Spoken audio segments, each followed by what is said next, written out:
In today's video, I'm going to teach you how to connect your GoDaddy domain through the Google Admin Console Setup utility. To get started, sign in to your Google Admin Console and open the Setup utility page.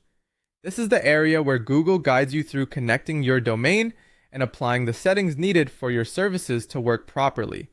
Before you continue, make sure you're using the correct admin account, since only an authorized administrator will be able to complete these changes.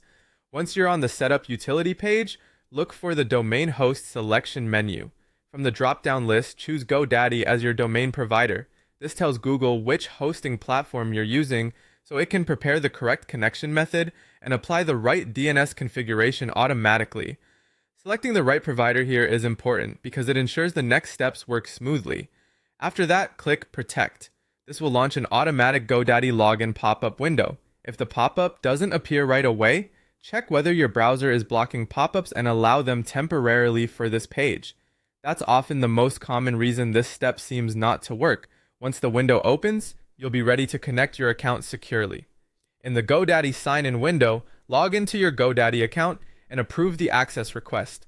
This authorization allows Google to communicate directly with your domain settings without requiring you to manually copy and paste DNS records yourself. It's designed to save time and reduce the chance of configuration errors.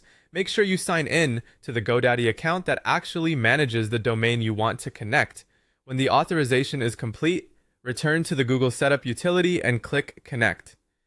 At this point, Google will automatically apply all the required DNS records for your domain.